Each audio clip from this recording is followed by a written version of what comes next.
Being functionally depressed is a conversation that Black women are having with ourselves, but only with ourselves. We're not having it together. We're not sharing in this conversation. And I would like to have this conversation somewhat publicly here on my YouTube channel. I am absolutely functionally depressed. And I've been functionally depressed for a number of years.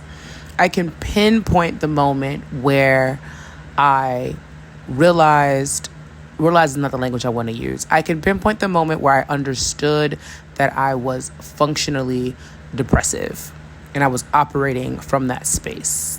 I was in high school.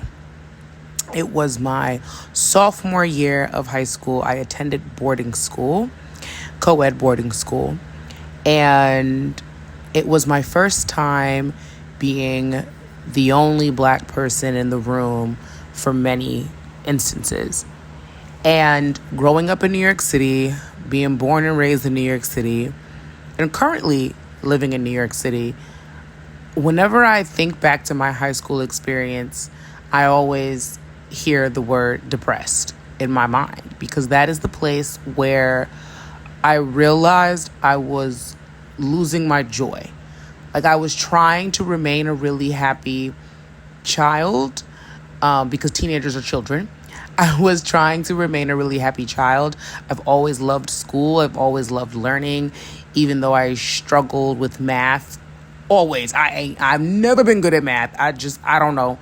I don't know. I'm not good at math. I'm good at money, but I'm not good at math. But outside of that, I've always enjoyed school. I've always enjoyed learning.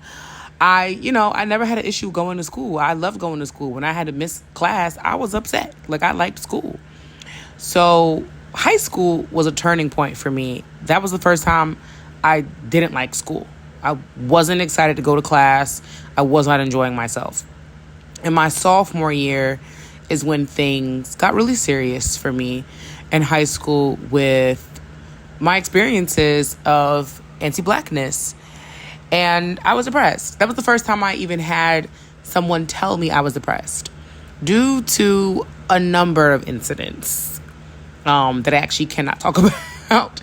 Due to a number of incidents, I had to speak with the therapist and school counselor, because a counselor and a licensed therapist are not the same thing.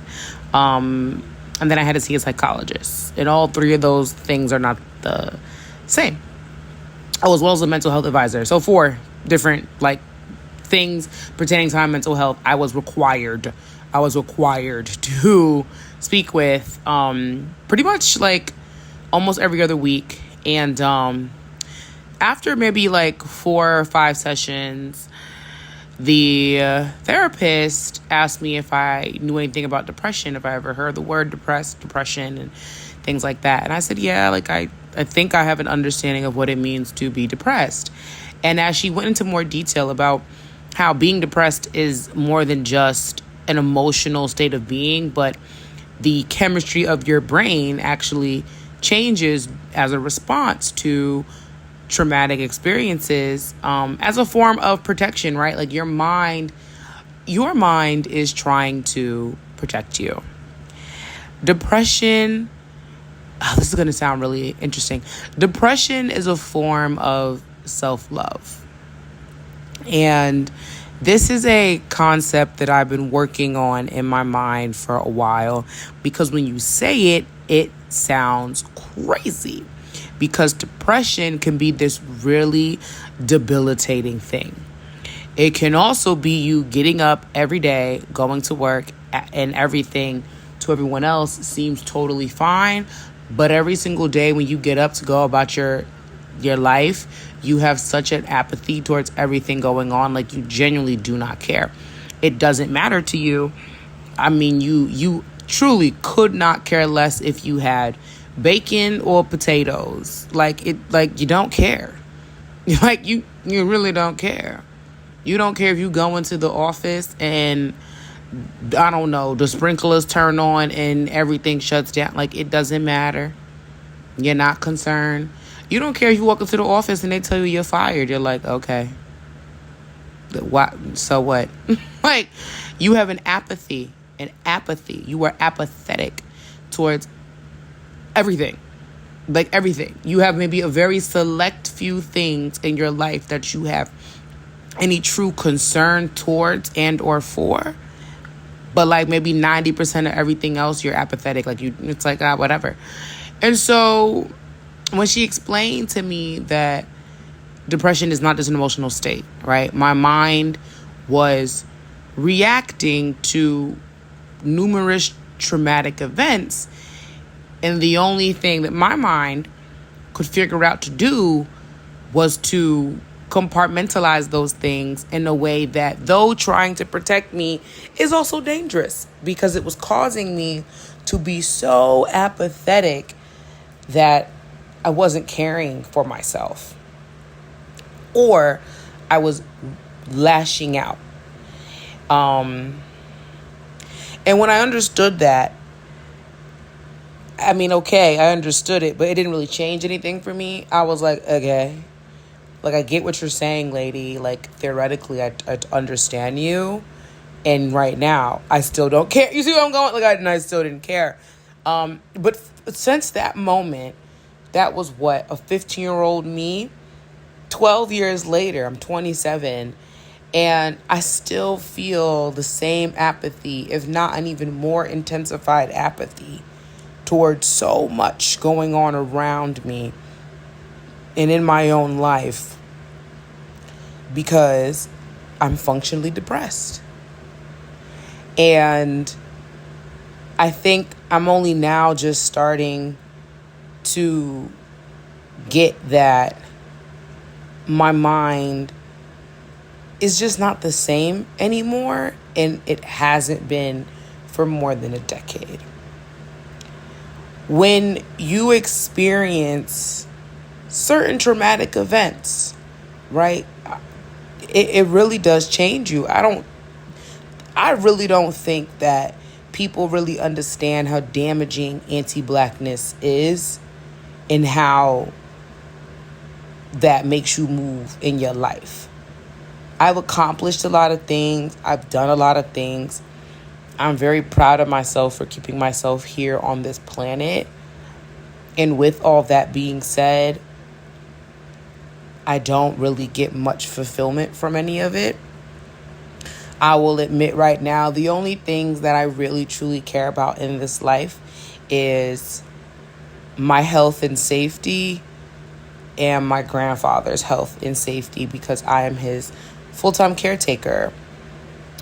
Pretty much outside of that, I'm like, meh, right? In a broad sense, I care about my family, right? Of course, like, I want to do all that I can to protect, honor my family. But, like, that's kind of where, like, the caring about things stops. I don't have a desire to work up any corporate ladder, none at all. I really only want to earn enough income to pretty much pay the bills and have some leisurely, time when I can. But that's it. Like, I do not care. I don't even want to hang out with people anymore. And this is when I know I'm starting to get really deep into a depressive episode.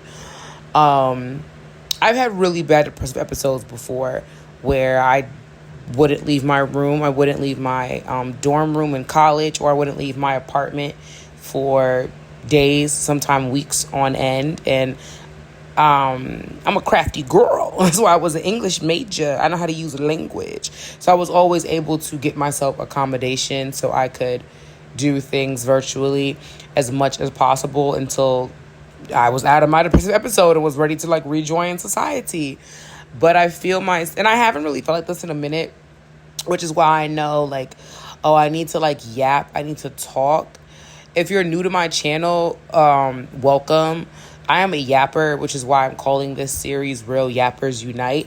This is very cathartic for me, and ever since I was a young child, I've always been told that I am talkative. And Talkative children, I feel, are just very emotional children who choose to move emotion through their body via language, via word, via that sort of vibration. Those are the vibrations that make us feel better and help us process. It makes a lot of sense why I was an English major and why I was a kid that loved reading. And I'm an adult who still loves reading and writing, because that is just how I move emotions through my body. If I don't have a 10-minute meeting with myself, and I mean talking out loud, not in my head, then yeah, I feel really kind of pent up during the day because I haven't moved emotions through my body. And as I look at how this year has gone, 2023 to 2024, a lot has gone on for myself and my family. My family lost my aunt to liver cancer, and that experience was very traumatic. I have a hard time even saying that experience was traumatic, because it was really traumatic, realizing that my aunt was going to die in this way.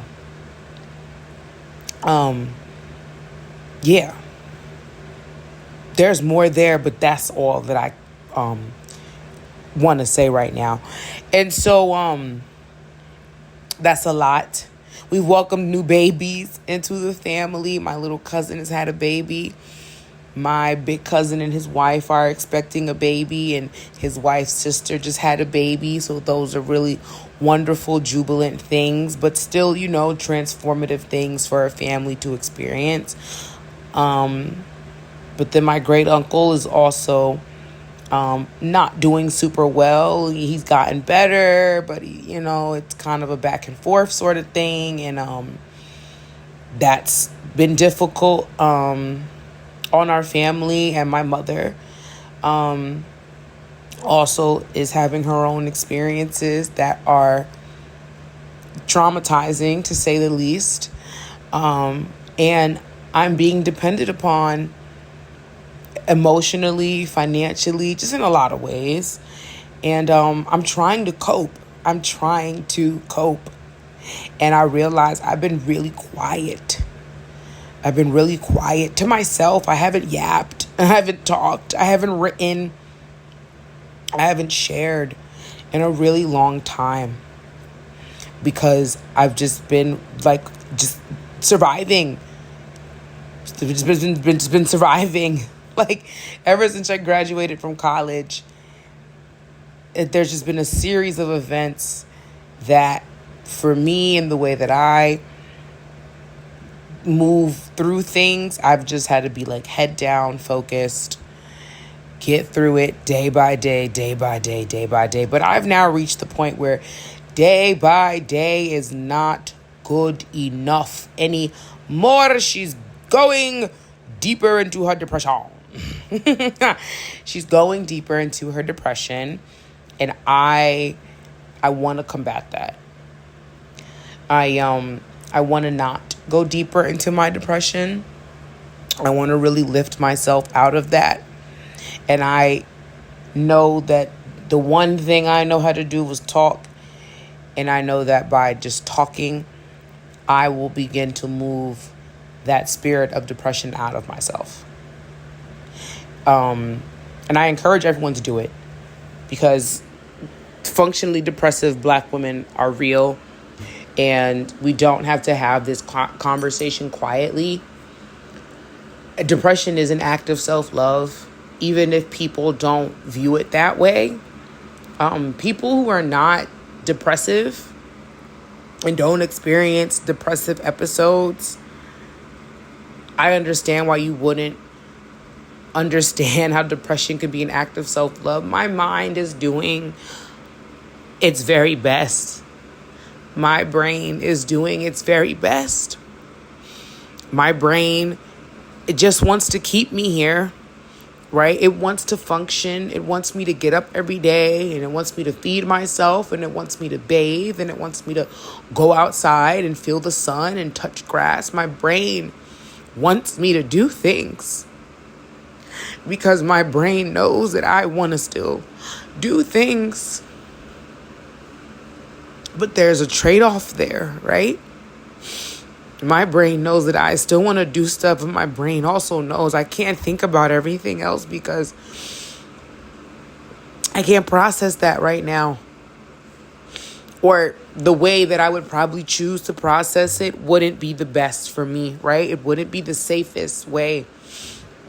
It wouldn't be good. And so my mind goes, well, sweetheart, listen, babe. Okay, well then, your room is going to get like super messy.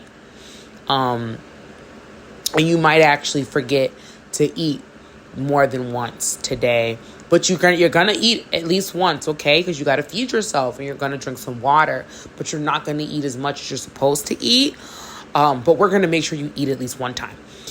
And you might not go outside for a couple days, but you're going to go outside. You're going to go out. We're not going to go more than like 5 days not going outside, right? Okay? Right? Like my brain, she's doing her best because she knows that things are getting super heavy. And I want to be here. And my brain knows that. And so she's doing everything to protect me. But that protection causes me to maybe not keep my room as neat and tidy as I would like it. It means I won't eat as much as I should throughout the day. It means I won't go outside as often as I should. It means I won't talk to people. It means I won't respond to calls or texts or emails. It means I might even miss work a lot of times because I'm just functioning day by day. Because if I don't just function day by day, then I won't function. And so I really want depressive Black women, functionally depressive Black women, to be a little louder and be a little more bold. Because it's okay, babe, like it's all right. Your brain is trying to protect you, and she's really doing her best. And when you're ready, you're going to get back on track. So, I love you. I love you, she says to herself, but also she says to you. Real Yappers Unite, babe. I'm going to be coming on my channel way more often doing this series because I got to work through some things if I'm going to be vlogging. I'm not going to edit ever, right? If I'm in a deep depressive episode. So, to those who are listening and will keep on the journey with me, thank you. Thank you, because you don't have to, but you are. And that means a lot.